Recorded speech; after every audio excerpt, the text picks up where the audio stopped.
I'm here.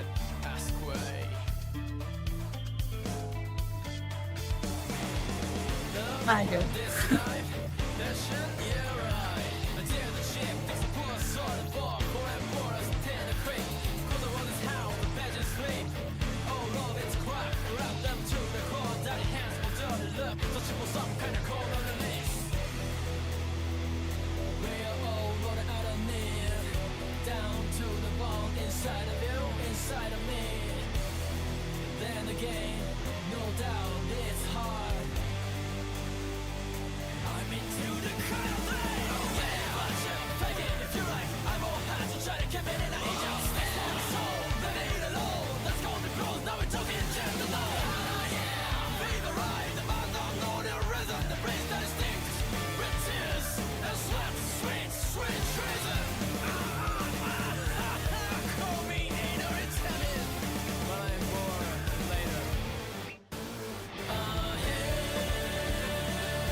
Yes.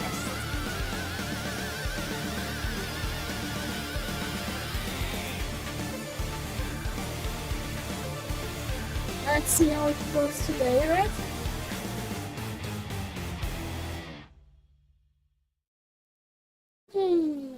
Yes, that's enough for today.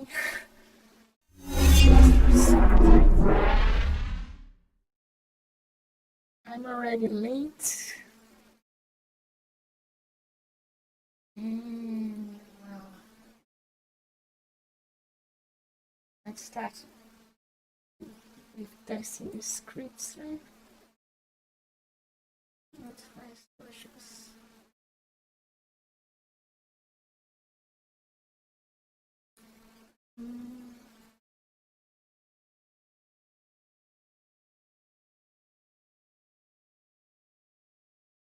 If it went well, I don't know. Apparently, we're supposed to. I'll check later. I could try to see now. I'm very afraid of this shit. Oh, I guess not so bad. Could do it better. Well, for now, right?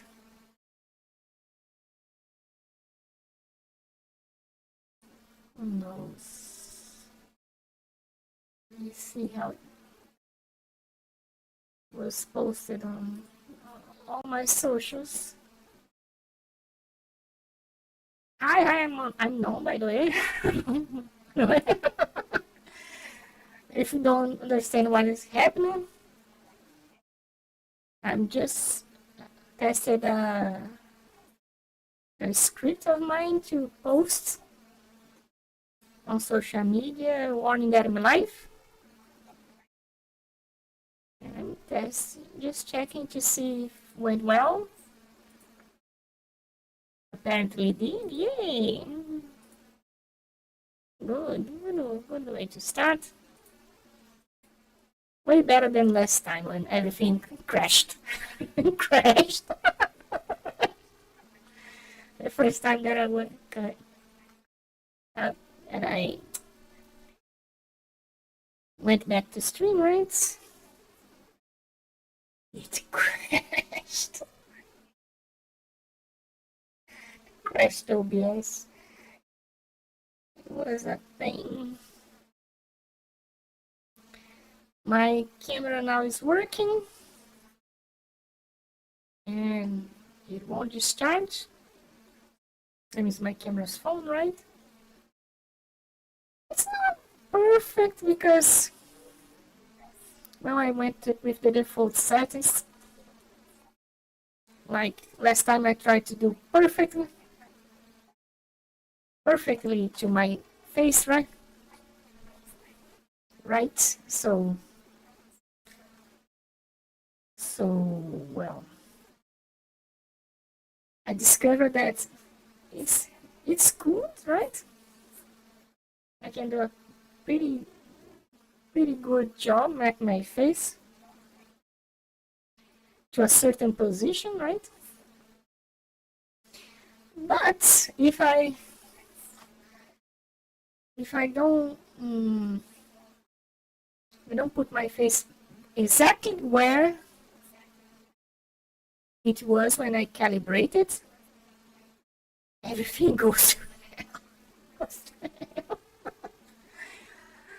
I don't know why it's not a feature of YouTube Studio, right? Seems really weird to me. When I look at everywhere, doesn't seem to be a way to do an auto calibration. Well, if you're not a coder, what I'm trying to say is that I already work with virtual reality, right? Virtual reality, right? And you want to map my face or your face to some software, right? But the camera position might not be exactly in front of you, right? So that's why it exists calibration. Because even if my face is rotated, like I just did now and lost calibration, the software could figure, oh, their face just rotated. So let me fix that, right? So if my face is rotated, like looking sideways or something, by calibrating the software, I could say ignore the rotation and pretend that my face is looking forward, right? What's the idea, right? Because it allows you to put the camera anywhere. The best place for you, you put the camera. And just calibrate the software, and from there you go. Oh, but the left eye will not open as much as the right eye or something like that. But again, that's something that can be fixed with calibration.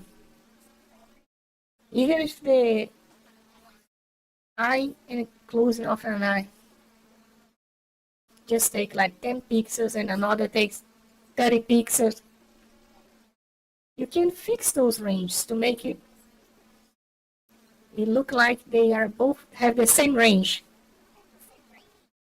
and behaves exactly as the camera was looking at you from the front, right? That's just calibration. I don't understand why VTube Studio doesn't have that. I could write a plugin for that. For that. And then let me. Well, I just hope that I don't do it. And then they do it too. Because then I would feel like I lost my time doing something they should have done first. What is the version of YouTube Studio? 1.30 or something, right? And they just made an update for any video plugins, right? But none of their coders thought about, oh, let's do some calibration. Maybe people need calibration, right? It's not like every software has it. Every software does some virtual reality has that. But why mine should have it, right? It's just VTubers. It's not that they're tracking anything. Oh my god.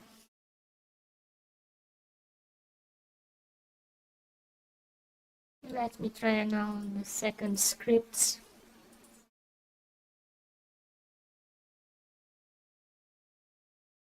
And I fix the position of my camera too.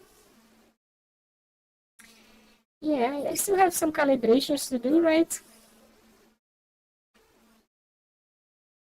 But, well, for now, this does fine.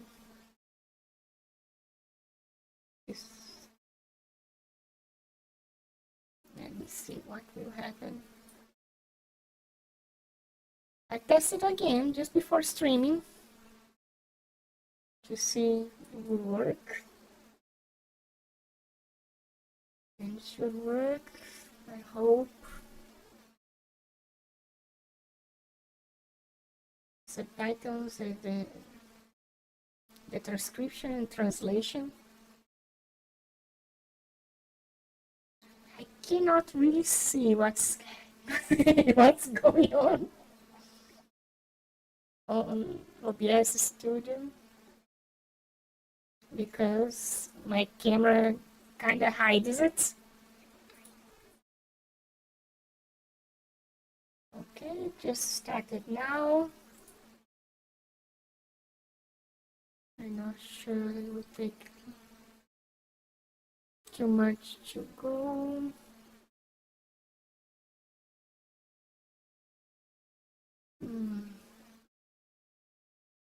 Test 1, 2, 3. It's not going. Is it capturing?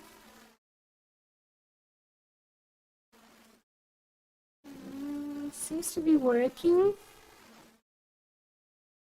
Okay. It has a slow start, I guess. But the caption seems to be working for now. Let's see how long it goes, right? And my track is lost again. And we are back. Okay. And that's another issue that I just noticed. Like, since my camera is right in front of me, if I move too much, sometimes it's lost tracking. But it's the best position then. But my camera is at the best position possible, right in front of my face. It's kind of sideways, not exactly in front. But that's why my my face looks skewed. But yeah, I'll try to fix that later. But it should be good for now. I can move my head up, down, the side to the other. Yeah. The movements are not full range because I basically just undid everything that I did for the first stream. Well, because as I said, I tried to do calibration perfectly to my face at a certain position. But of course, if my face is not exactly at a certain position and the camera on itself is not at a certain position, it all goes to hell. So that's why I was talking about the calibration plugin. So it would do it just once and then use the calibration plugin to fix everything regardless of the position. Or you would give just the starting position and the plugin would try to follow your previous calibration. Everything can, there are many options, right? If you want to calibrate again, you can. Want to use a previous calibration, you could. You can try to guess. There are many things that one can do. And none of those options is available at YouTube Studio. But anyway, I'm not a coder for YouTube Studio, but I may develop a plugin later. Hopefully not for that. I can if it's really necessary. I'll try to mess with parameters on my own again. I just made sure that my model is a reflection of my actions, like a mirror, you know. When I turn my head left, my model turned their heads right, and stuff like that. If I look left, they look right? Exactly like a mirror. That's easy to do, right? It's just you just need to multiply by -1 the parameters on YouTube Studio. When messing with ranges, that was I tried to do last time. Unless you have some calibration software or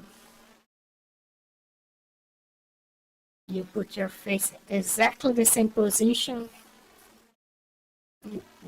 and your camera is always at the same position, it doesn't help. It's best to use the defaults, right? There's some things I can do, right? Like you can check what's the maximum absolute value for some certain parameter and use that for minus for the negative and positive sides of your range, right? It's kind of basic, but it's still not good as using variable ranges, right? That a calibration software could do. It's a shame. I don't know why they haven't done that yet. Seems to me it should be on the first version, right? Your software does tracking. It doesn't have a calibration feature. I mean, there's something called webcam parameter calc mode and automatic and manual, but I see no difference whatsoever.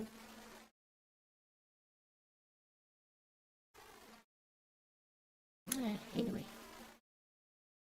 that's not what I want to yap about. Although I already lost like 20 minutes on that. And what I want to talk about was is the new Witcher movie, right? Oh, I forgot about the nature sound. Sorry. Yeah, I fixed the background sounds. Okay. Come on, tracking. Come back. Yeah, there you go. So I fixed the nature sounds, and that was something that was going bad lately. Now everything seems to be working, right? Yeah.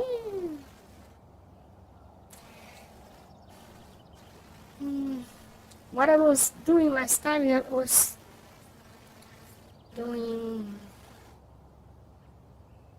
Anyways, use the latest version of my softwares instead of the stable version, right? All softwares have this, right? This thing. You can use the stable version or the latest version. Using the latest version is always dangerous because it could have bugs.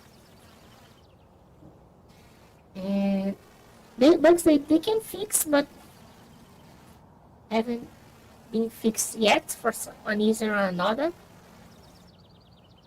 So yeah, it's always dangerous to use the latest release. I mean,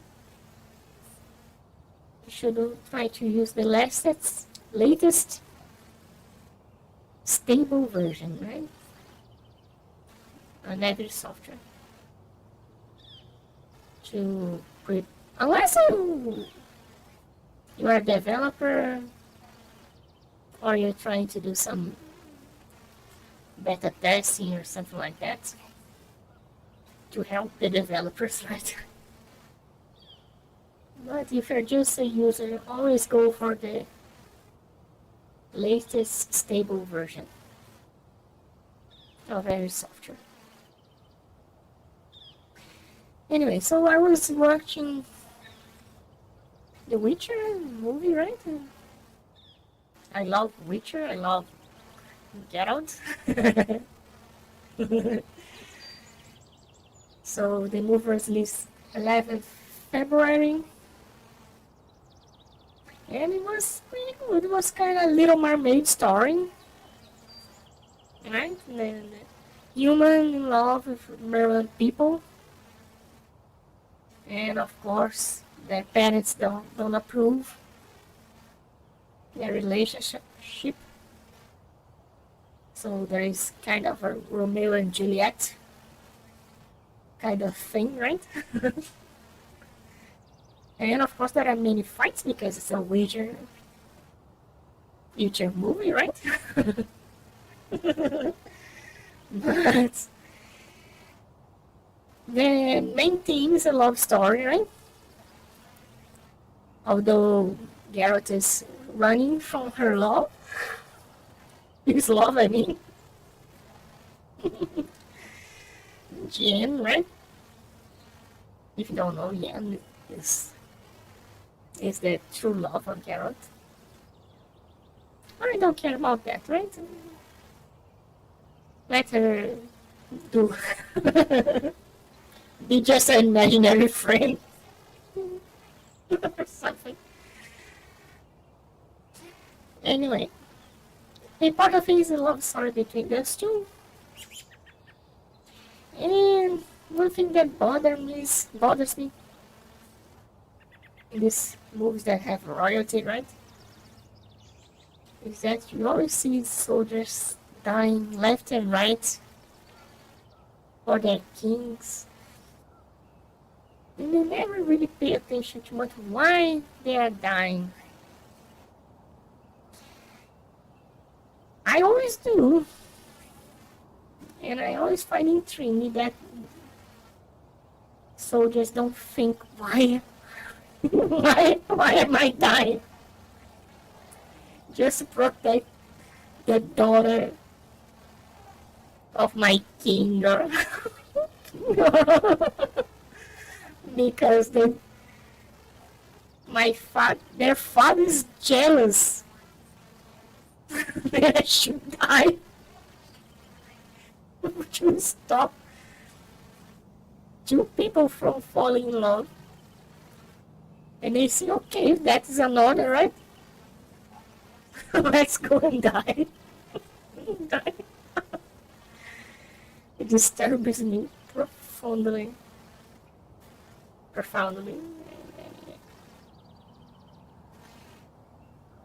Other thing other than that, well, if you're gonna watch the movie, then spoilers, right? And yeah, the aunt is the villain, and she turns herself into a kraken to try to blame humans. There's another thing different from the Little Mermaid is that the witch is in alliance with the humans. I don't know if that makes sense, right? Like you hate humans, but although, well, that story is not that she hates humans, it's more that she hates the king, right? Exactly like the Little Mermaid. Mermaid, she wants to rule the seas, right? So humans are just unnecessary for her. And the side of humans is the same thing. And they're just accessories to stop his kid from marrying a monster, right? This royalty has some weird notions, right? What was the phrase that I...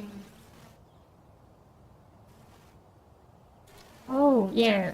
The king at some point says to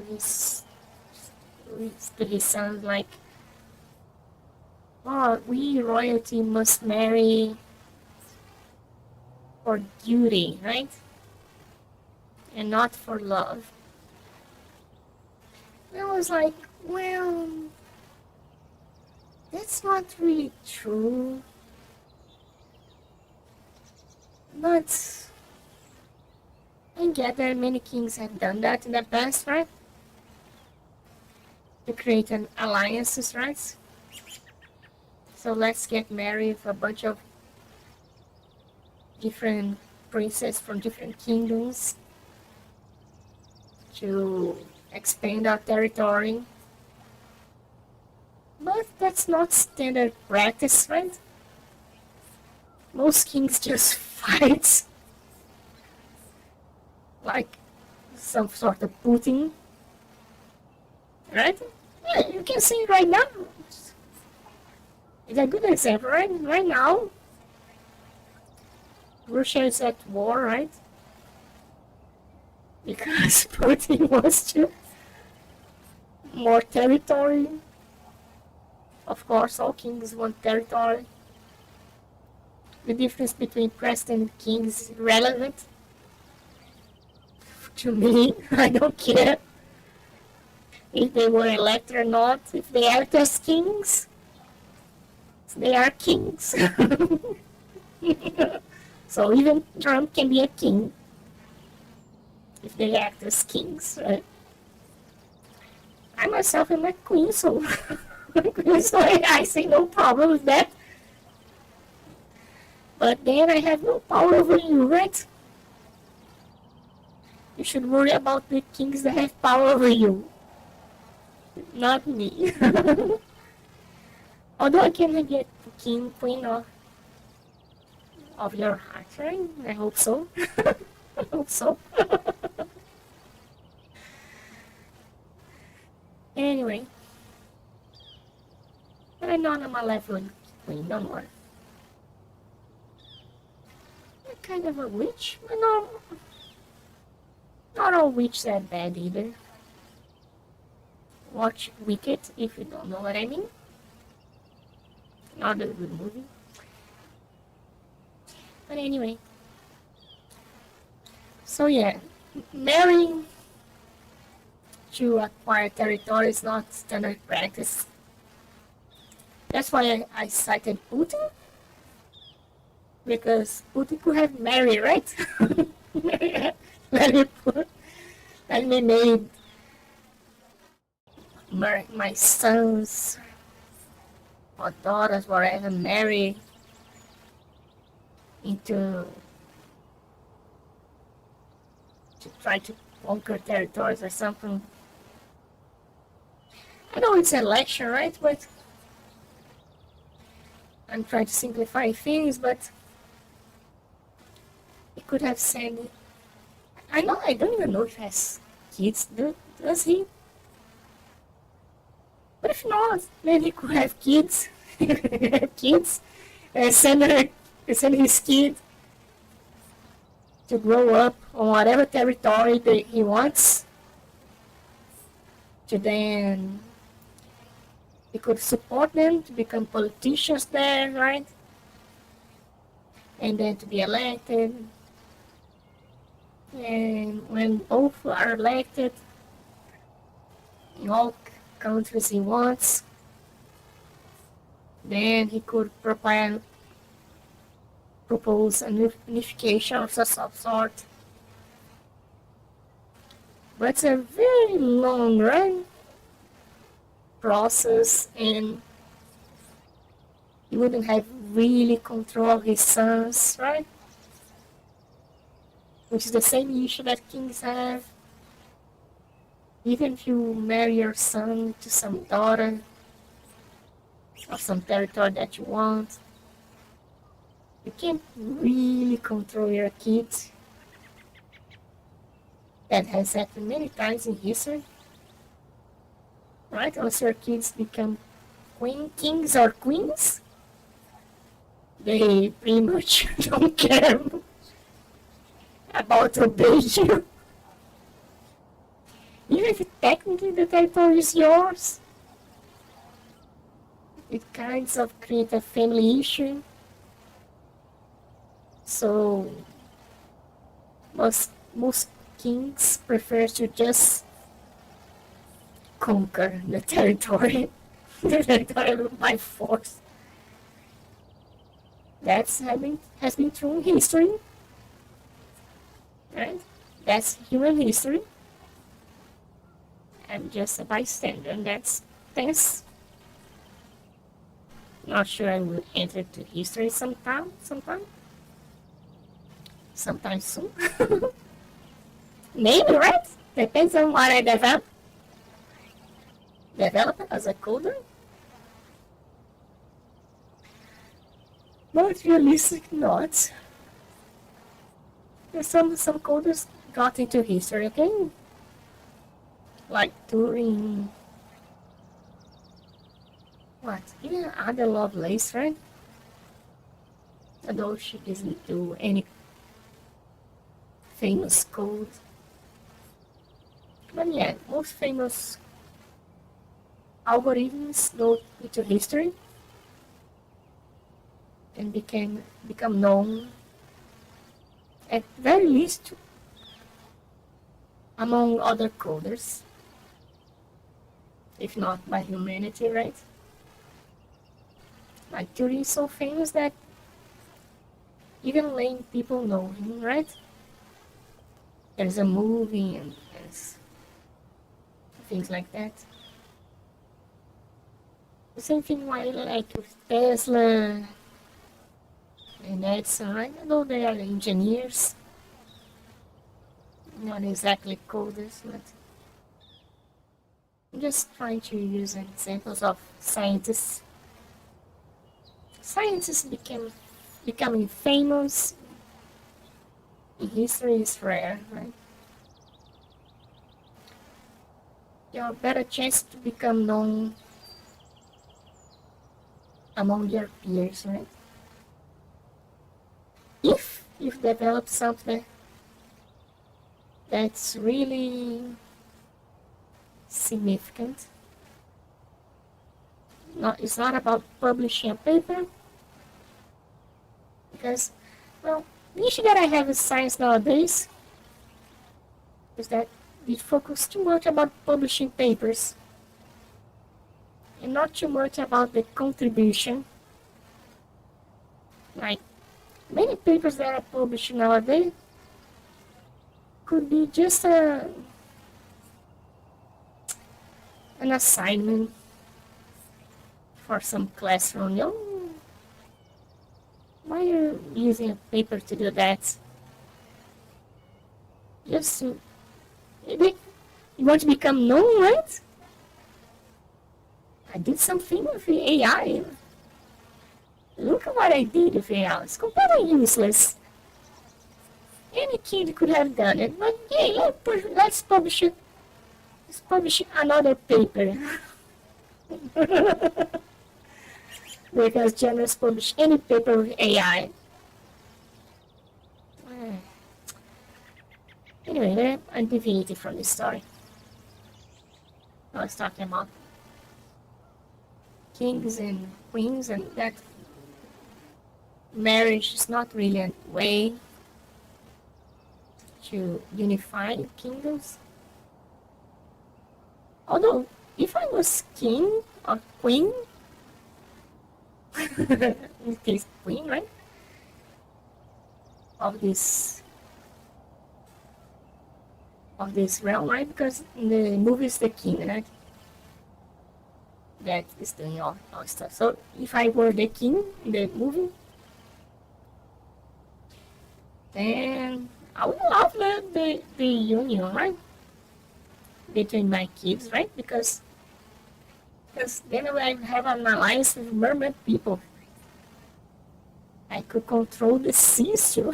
The seas too. Not on land. But the king on this movie is very short-sighted.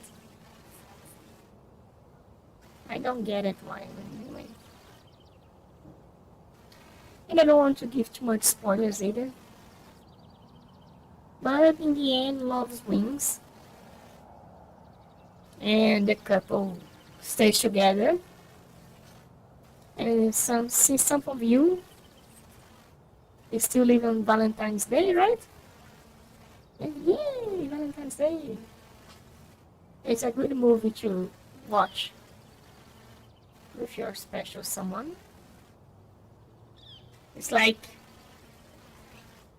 to me, it's like the perfect movie, right? Because there is love and action. So it should please all, all genders. It's kind of dangerous of doing a movie like that. Because when you try to please everyone, you may not please anyone, right? Anyone, right? Yeah. Social media tries nowadays to focus on a niche. They want us to do content that's focused on a niche. I ignore completely that. I completely ignore that and just do my thing. Because I'm not a machine, I'm a human. Or I wear cats. Actually, I have a human form. Human form. But still, it's not lying. I'm human too. I don't want to get into technicalities. when you have several races, you can identify as any of them. So I'm human, I'm a cat, I'm a cat. It's not wrong to say that.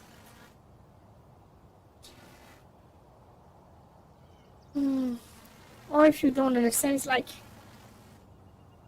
having a parent that's it's Italian and another that's American, right?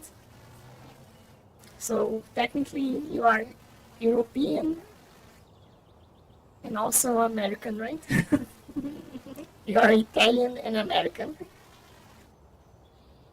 technically.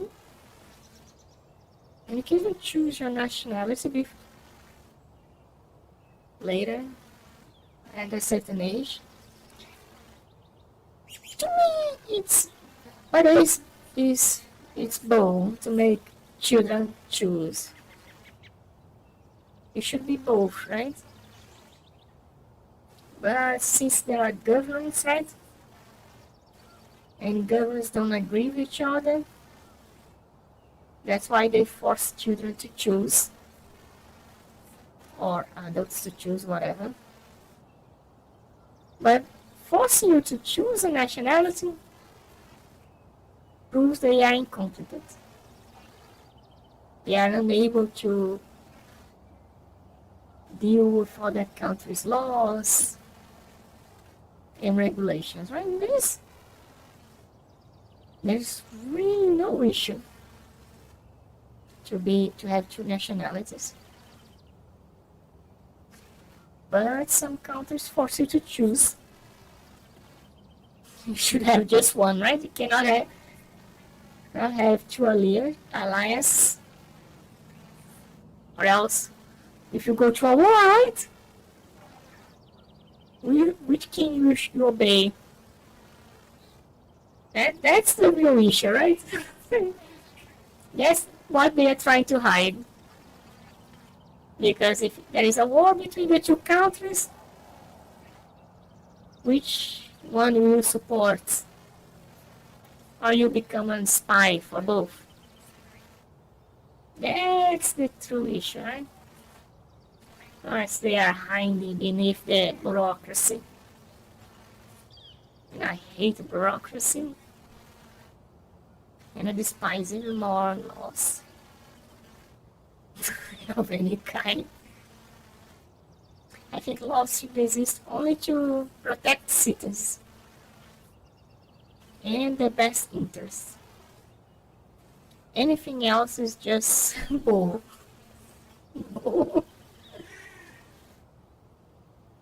Anyway, so yeah, it's a good story. The movie. It doesn't follow the same thing, the same plot of Little Mermaid, but it has many similarities. So yeah, it's a good movie to watch. I would give you maybe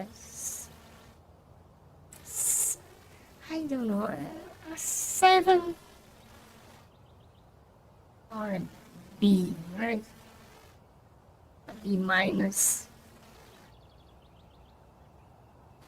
It's good. It's not that good because it's like using elements for another story. It's kind of mixing other stories too. I mentioned the other movie that reference to, but I forget now. I forgot. Anyway. If you look at the VOD later, or if you are watching this on a VOD watcher, then you can just go back and check what is the other movie that is also referenced in this movie, right? It's not on Little Mermaid, but on those. Oh, yes. I remember, it's Romeo and Juliet. Takes elements from Little Mermaid and Romeo and Juliet, which is a play by Shakespeare, I get it. But you probably know it as a movie, right? who goes to theaters nowadays? Although I was watching Oshinoko, and it seems that theaters in Japan, at least, have gone pretty high tech, it seems. At least some of them, right? It made me curious to go to a theater. At least a high tech theater, right? The latest theater that I went to was really low tech.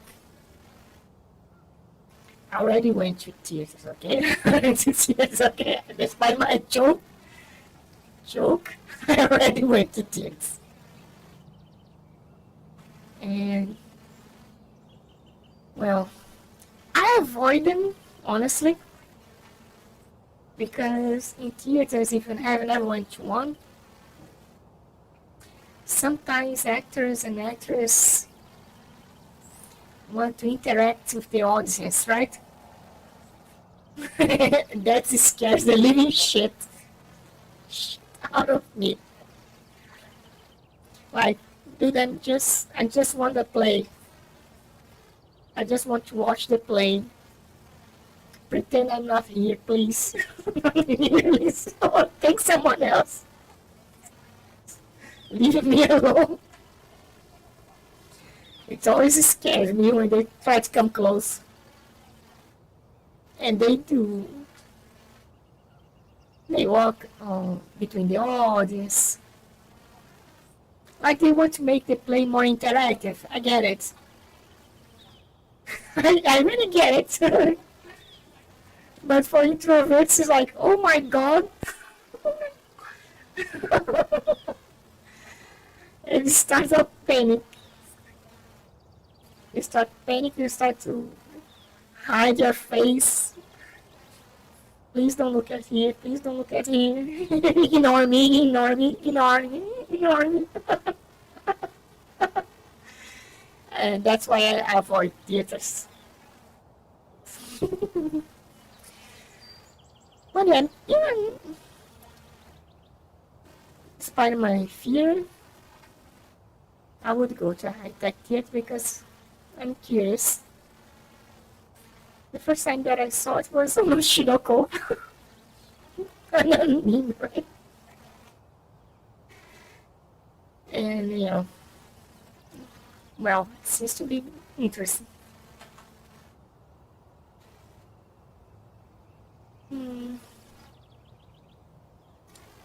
What is it talking about that? Oh, because of the player Romeo and Juliet. And yeah. This is we're talking about love, right? Some of you are still on Valentine's Day, right?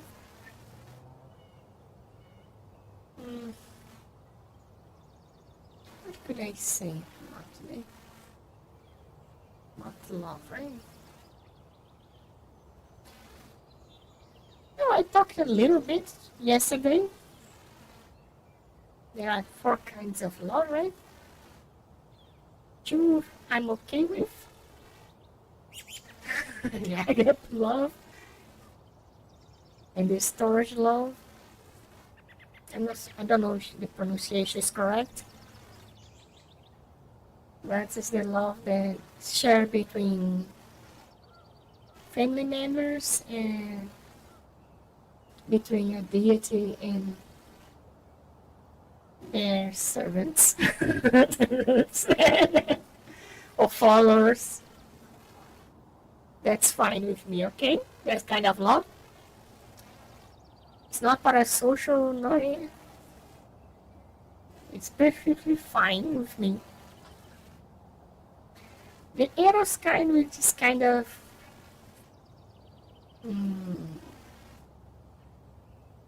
let's say difficult for VTubers.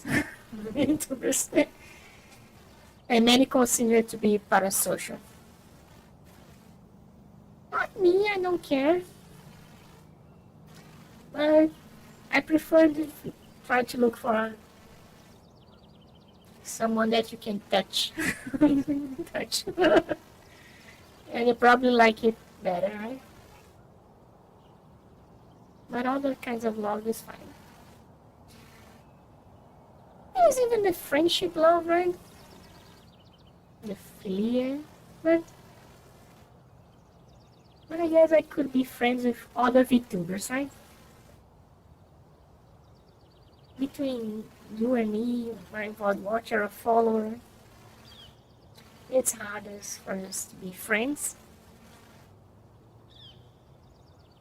It's possible, but it's really hard. Because you don't have that much interaction, right? But family and deity is fine. It's fine.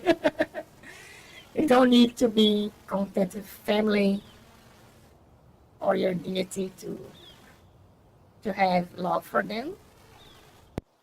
So that's why I'm saying it's not parasocial at all. And it's a valid type of love. Okay?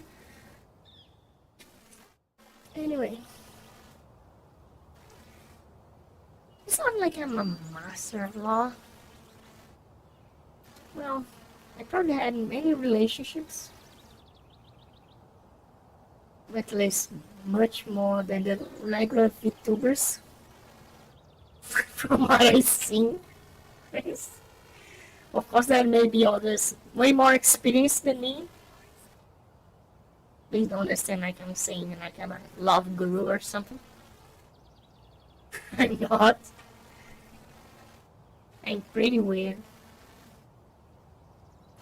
But despite my weirdness, I had already many relationships.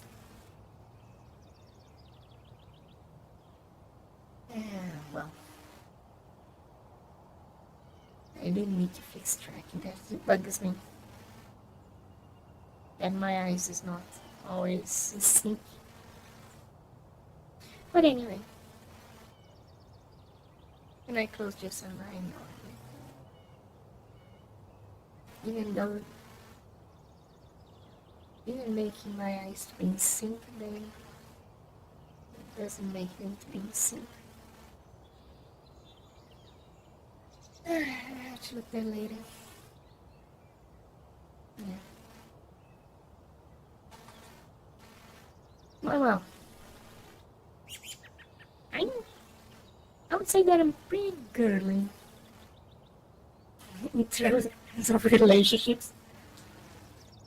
Like, if I talk too much to you, it's because I don't care about you. About you as a love interest. If I'm kind of shy and talk to almost doesn't talk or avoid talking to you, then it could be that I love you. Yeah, that's how weird I am. So that's why I probably don't have many relationships. No, not as many as I could have because of this issue. I don't know. I can't explain my brain, but it's just how it works. I was trying to think about that. Last month, I'm still unable to figure out why. But if I like someone, I'm unable to talk to them. And if I don't like them, then I can talk fine. Yeah. Anyway. But despite that, I had relationships. Right? And as I said, I had probably many relationships more than many VTubers and other people in my situation. There are ways to express your feelings, right? despite words. People put too much emphasis on speech, in my opinion. I guess some people, right? Of course, when you're in a relationship, you should talk to your partner. But I, I don't really agree that talking is key. Right? People say, oh, we should talk about everything. No, you should not. You should not. Some things you should keep to yourself. It could ruin a relationship by oversharing, right? Remember, you're still humans. The way that I was raised is different than yours. Communication is key when you have to take like decisions that affect both parties, right? In the relationship. Then yeah, these you should talk about, okay? There is a decision that affects you both, like, to be really simplistic, you cannot like move, change your address, and leave your partner living on the old address, right? You should agree where you both are moving to, right? Just to use a clear-cut example. Or if you're preparing food for dinner, you should talk to your partner to so both agree what you both want to eat or watch. As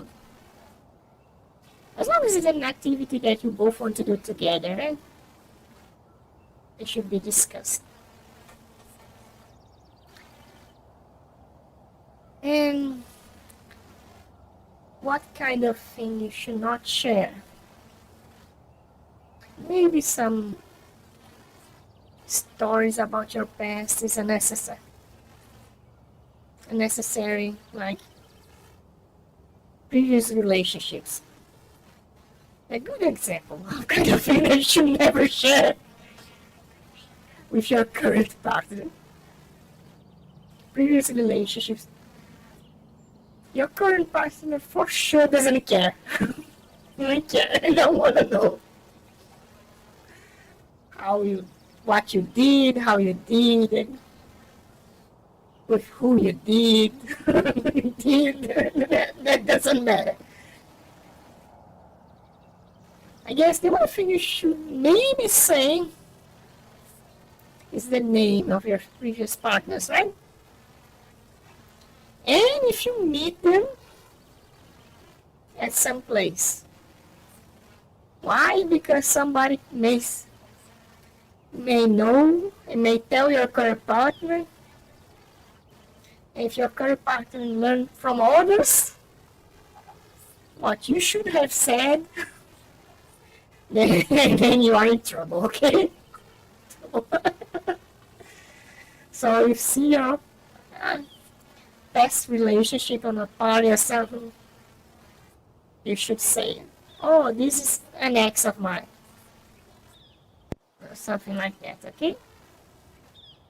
But that's all. You don't need to get in details. Whatever happened is your history, and you should use it as a learning opportunity, maybe. Like if you did something bad, then don't repeat on your current relationship. Come on, track, come back. Yeah, don't repeat on your current relationship. Whatever went wrong, use it as an experience, or an XP for the current relationship. But don't share what you did, what you don't did. Nobody cares. Actually, I would be worrying about any party that wants to know, wants to know about details about your ex, about my exes, right? It's really weird. Really weird. So these things is kind of one of the things that you should never tell your partner. And well, other bad experience that you may have, depending on what it is, you could avoid telling, right? Unless you know that, like, if I don't tell, my father will tell it. Then it's useless, right? Just tell already. Just tell them already to soften the blow and stuff like that. I'm assuming that's something pretty bad, okay? But if it's not, then it's fine.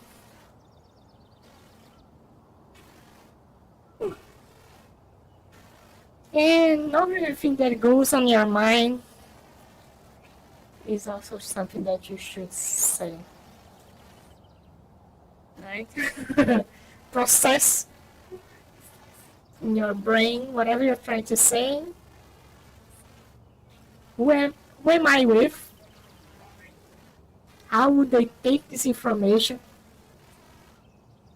Do I need to say this? If you do, then how can I say it in the nicest way possible? Right? If you think your partner is fat, for instance, if you need a really good example. That's a bad example. That's a good example or a bad thing that you should never tell your partner. But if you really feel the need to say it,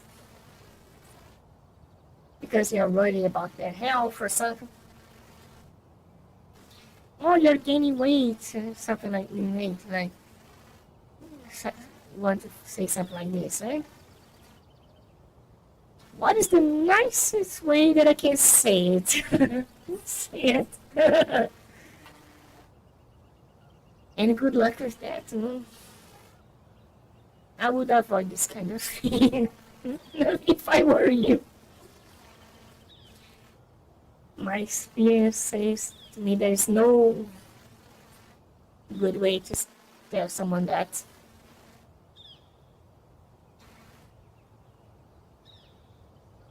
Weight is always a sensitive issue. Not only weight, but height too, right? Anything that is something that a person cannot change or can change but has some difficulty to do it, you better stay off topic for as long as possible. And if you really need to say it, then you try to put it as the nicest way possible. I already had partners who were overweight, by the way. That's why I know, okay? It's a sensitive topic. There is no way, good way to say it. Because, well, society is not made for obese people. Not fat people either. There are many things that you can do.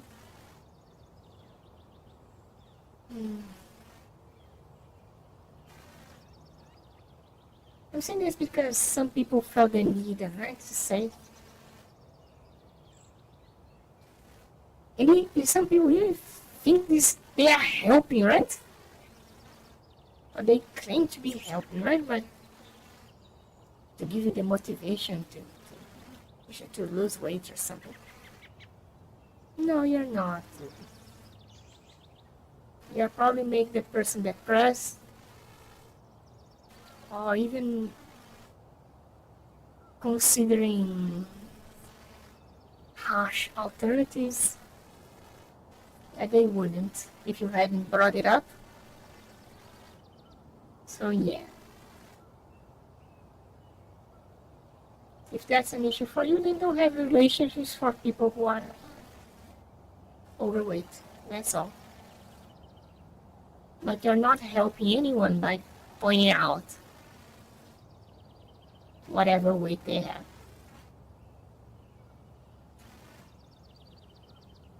And that goes for other attributes too, okay? There's even height, you can do like a surgery, right? Increase your size. Right? They break the bones of your legs and add some iron rods or something, I don't know. But it's possible to become taller, right? So yeah, that's another. Am I tracking? Yeah, that's another sensitive issue that you should never talk to your partner. If their heights bother you, then don't have a relationship with them.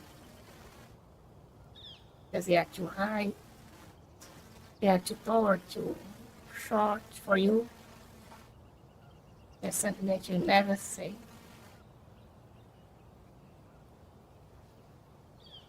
Well, I am a pretty tall person, so I have never had a relationship with someone taller than me.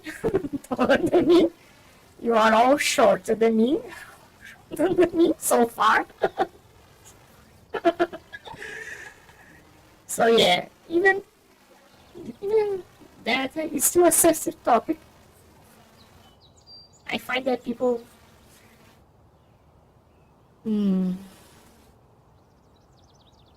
feel kind of even threatened by me because of my height. And is another topic that I try to avoid. Especially if they are not if the difference between your heights is big. Yeah, if that's an issue, don't have the relationship. And I had relationships with short people too. I mean, I'm not sure where the class could be.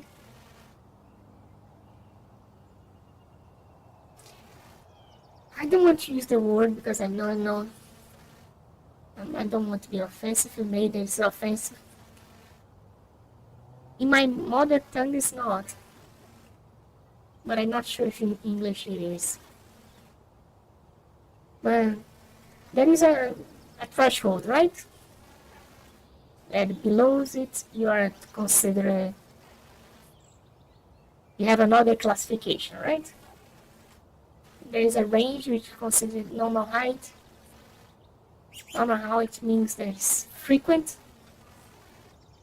If you don't know normal, that's the meaning of normal, right? Because I also use the word a lot, right? Normies. What does it mean, normies? It's offensive? No, it's not. It means that you are on average. Average or close to average, okay? If you doubt me, then pick a statistics book. Statistics book.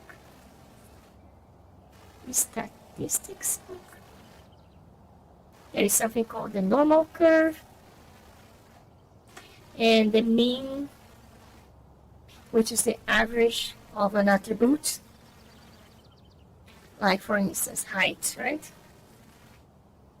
If we average every person, if we add all heights from everyone living in a country and divide by the number of people. Then we have the average height for that country, right? Of course, nobody does that.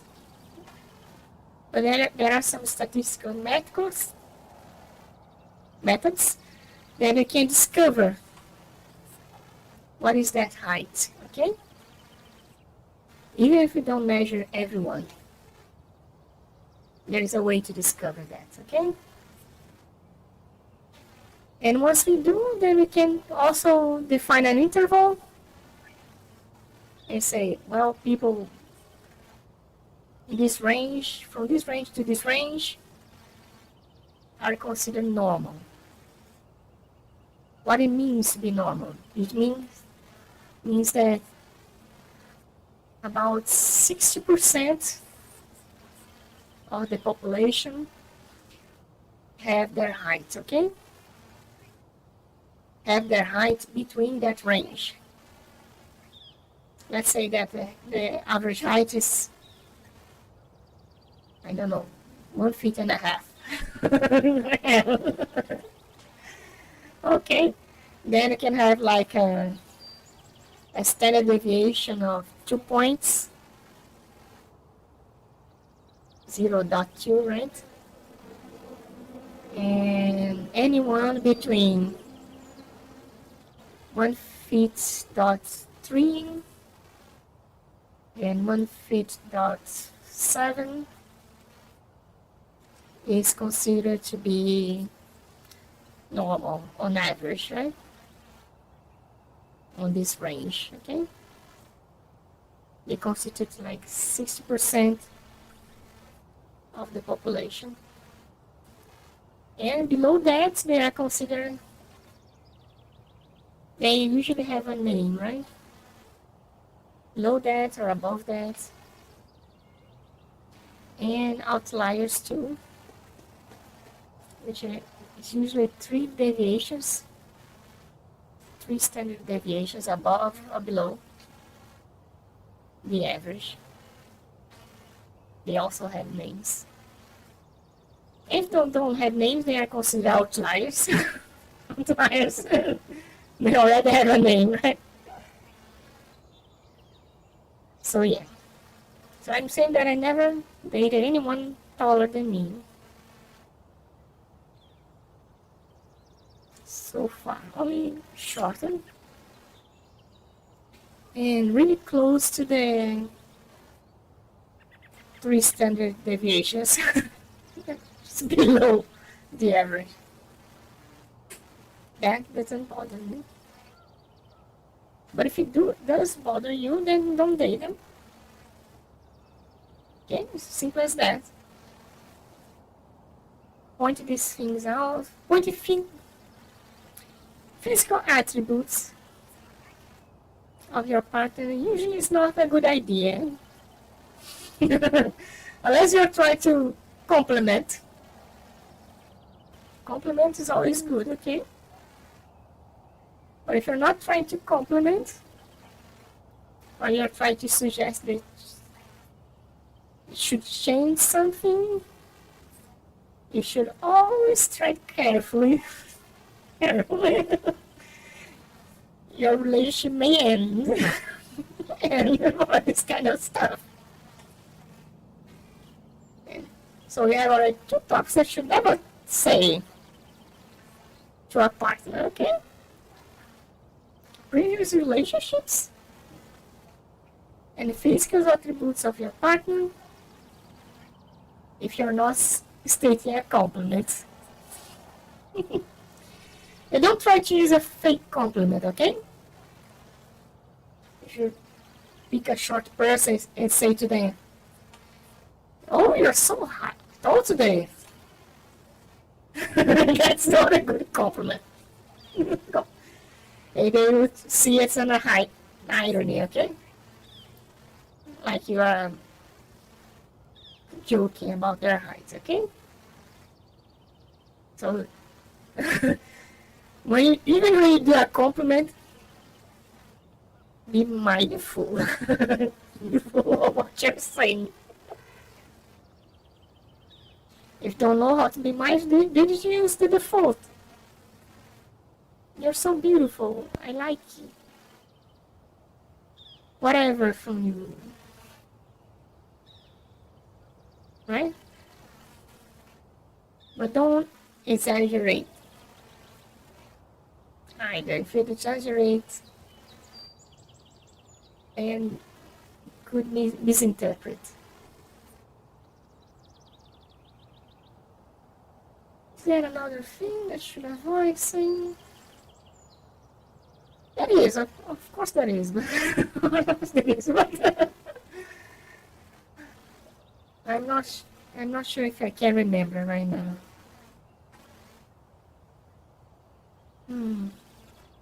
I'm saying this because people say, oh, I should say everything to your partner, okay? If you're just right now, if you're skipping the video or something. That's what I'm talking about. Things that you should never say to your partner. Previous relationships. Any physical attributes that you don't like. And the third thing is about family. Family is usually a sensitive topic.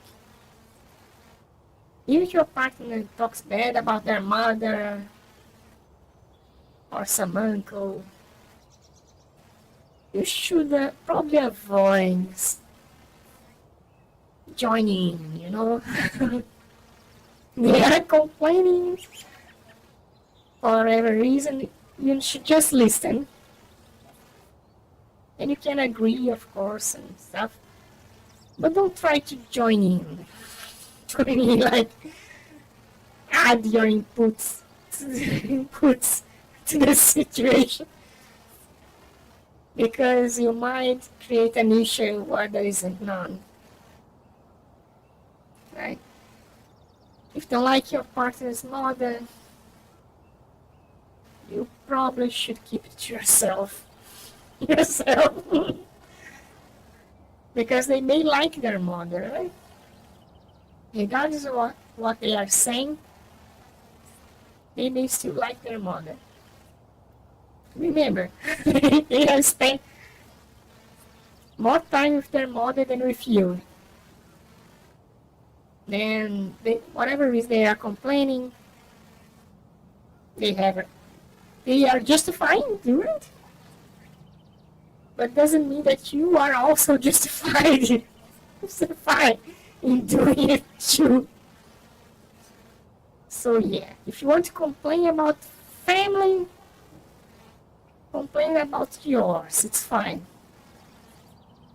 But complaining about your partner's family is probably something that you should avoid. Or if you want to do it, then do it with your friends. Or maybe your barber or something. Your hairdresser, I don't know. But not your partner. Remember, you have a relationship with your partner, right? Their family, you have to deal with them. But you don't really have a relationship with them. You can even avoid to meet them. With hardly even. Oh, your mother is coming, I have something to do. I have something to do. Of course, you will not say it like that, but you can always create an excuse to not be there, or to avoid to be there when they are coming, right? It's best to create a niche, in my opinion.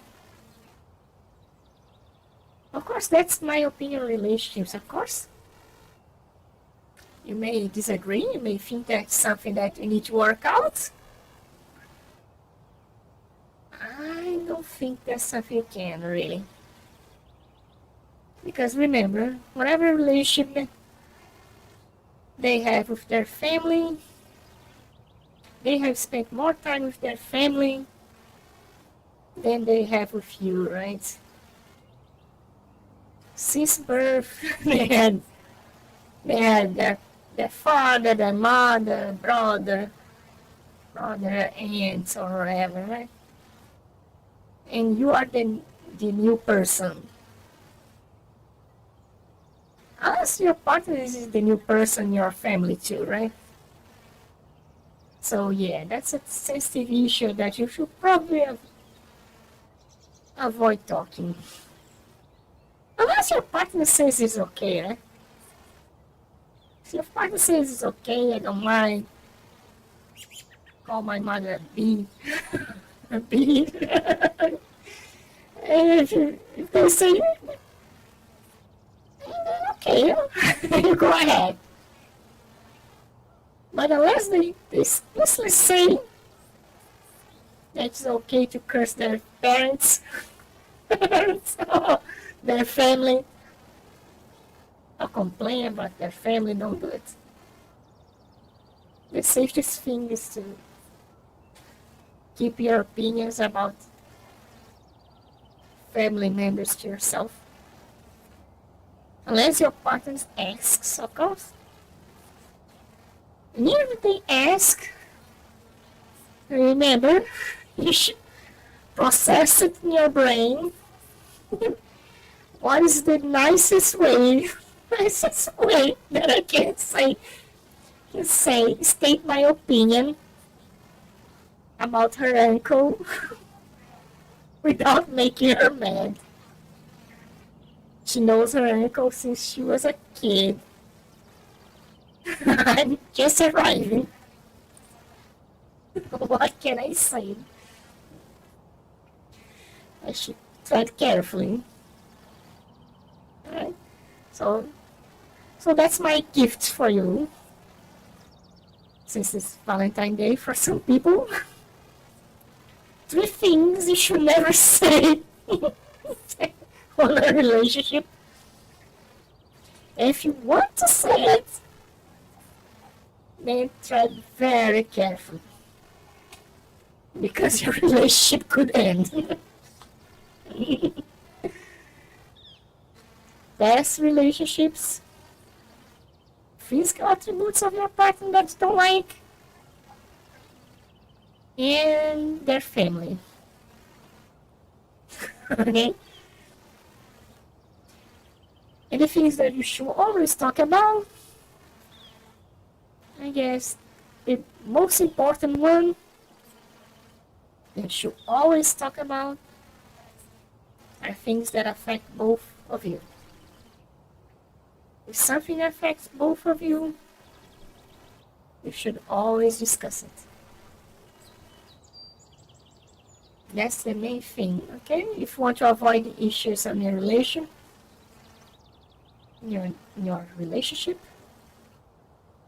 that's the main thing that you should always do.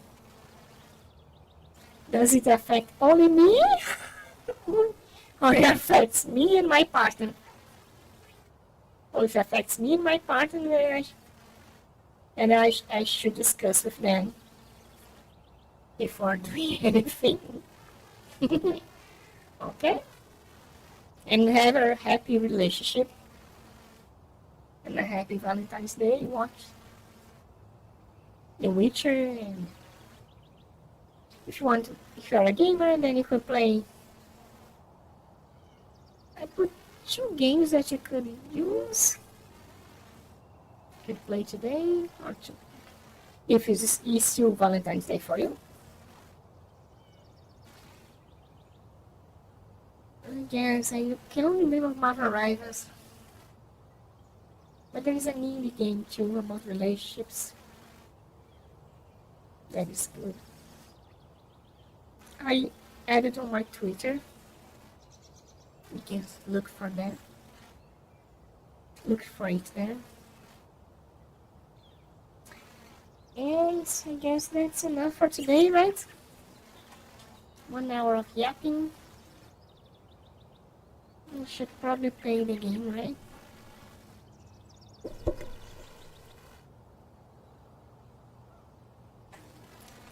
Let's play Cat Quest.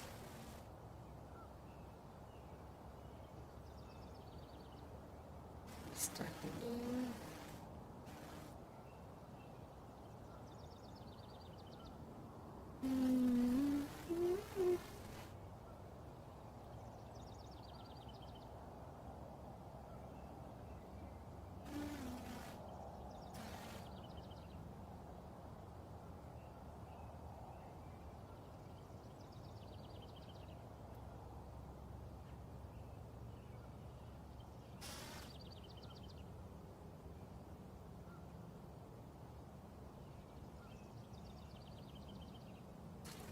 Oh, by the way, I talked about myself, right?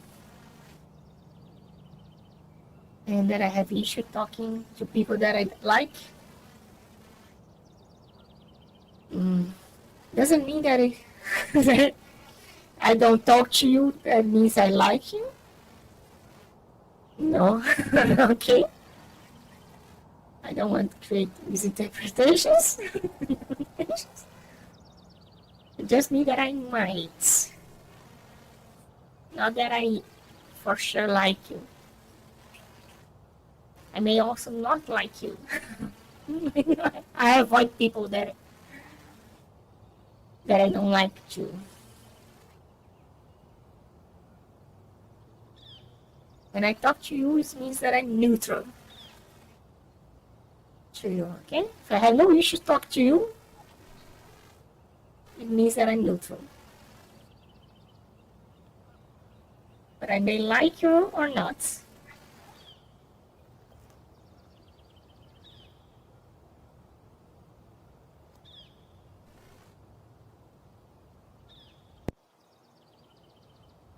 OBS had issues.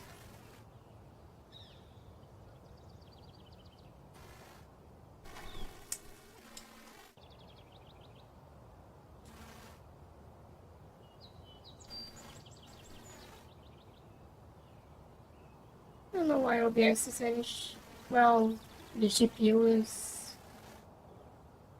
working almost at maximum. Let me try to decrease.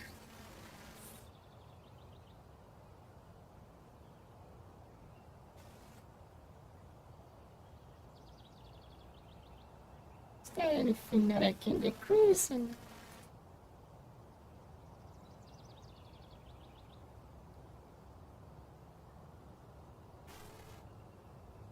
am I still broadcasting?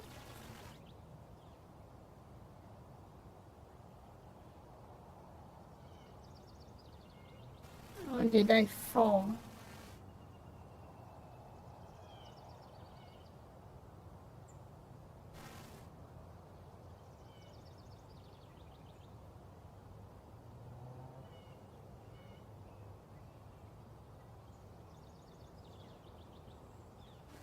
I'm still broadcasting.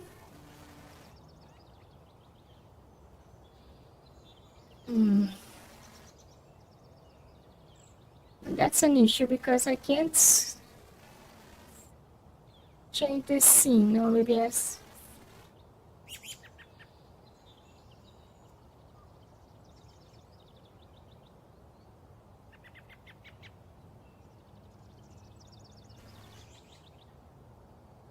I'm gonna change my dress, right?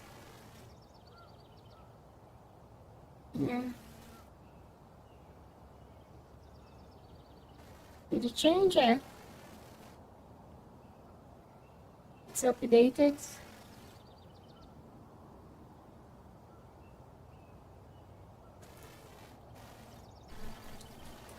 Why OBS? What's your issue?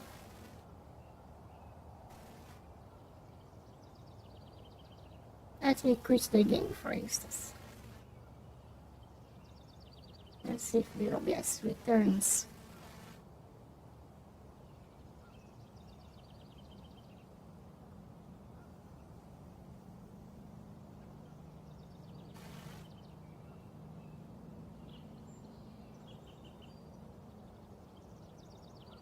Come on, OBS. OBS. OBS is trying to update something. Not sure. It says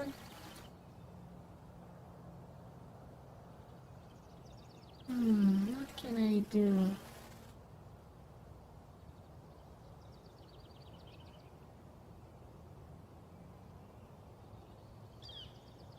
I'll try to increase the priority of OBS. Maybe this will help.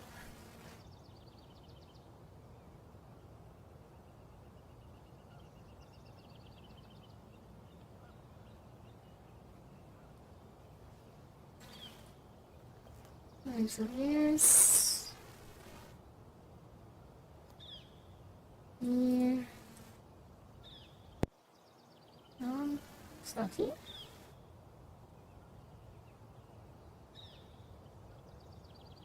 Yeah, it's not responding. Priority high.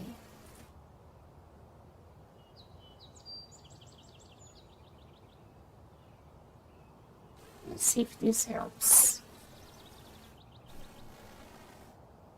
Because Windows has the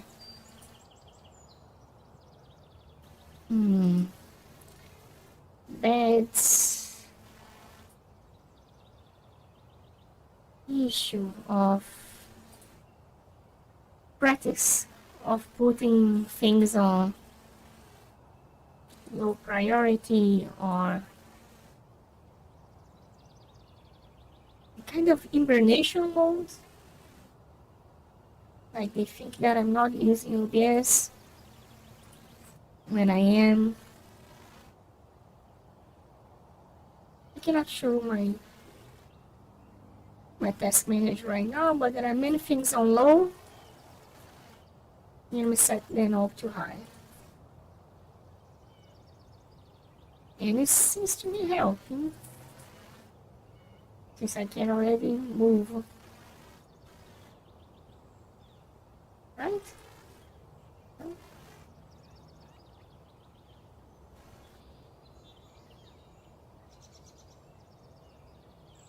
Let's see.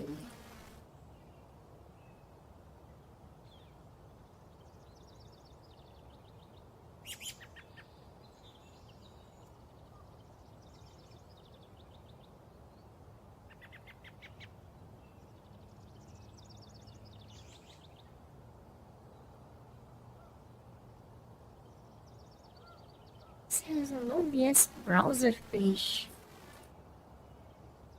I'm using a browser. I'm not sure when I'm using a browser.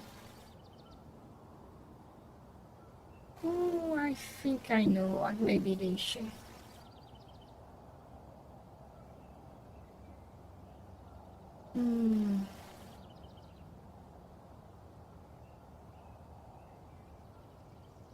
Is that to do translation, I'm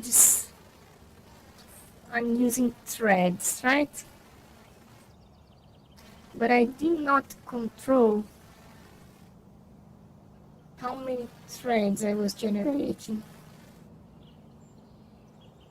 Like I assume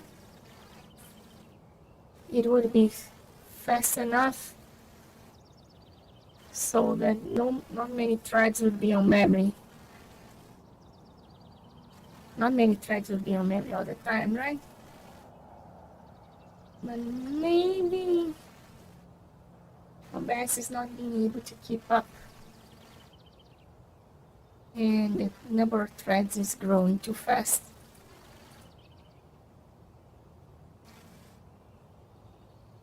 That's the only issue I can think of. The GPU is high, but that's because of my translation script, right? And sometimes decrease, right?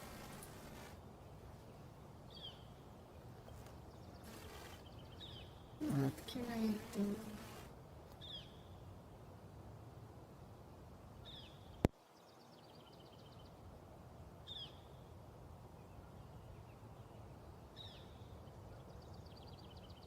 is that I cannot change the scene.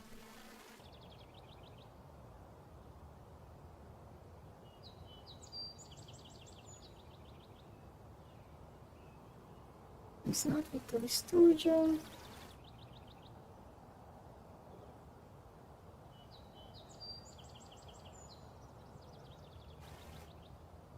I don't have keys not working.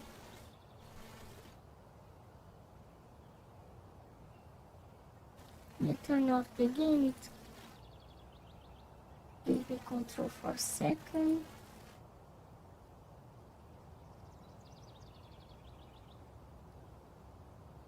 It's using too much CPU.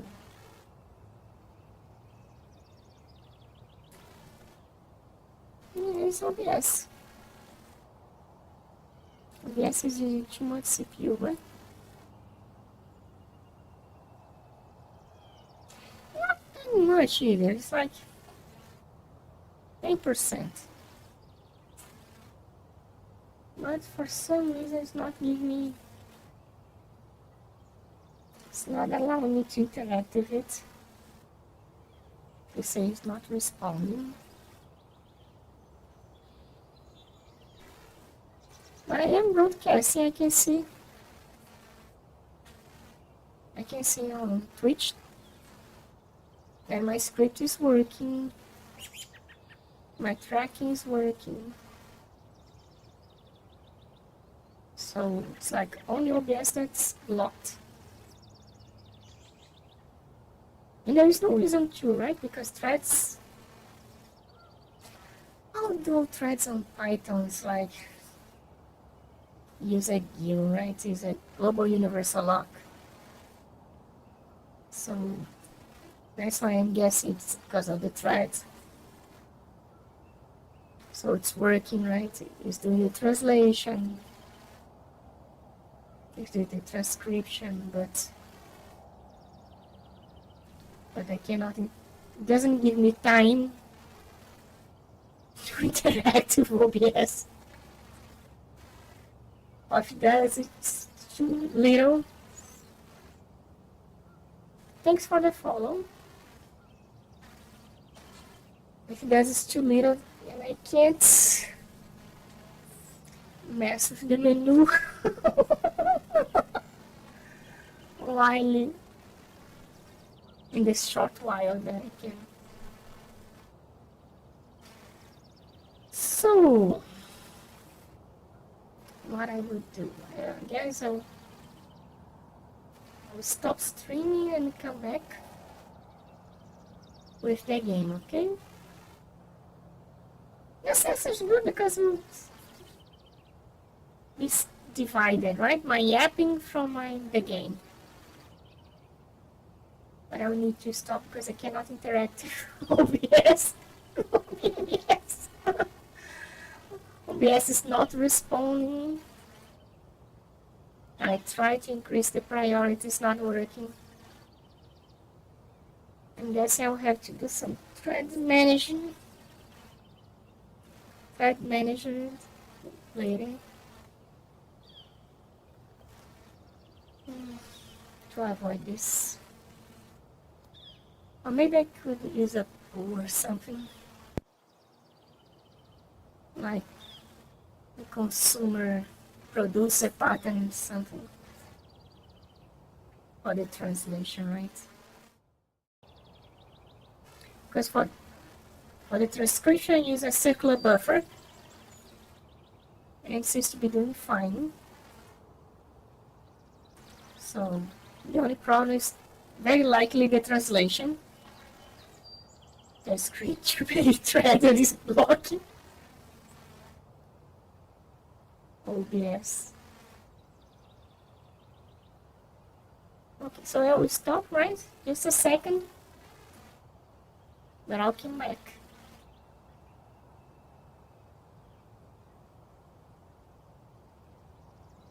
I have to close OBS, unfortunately.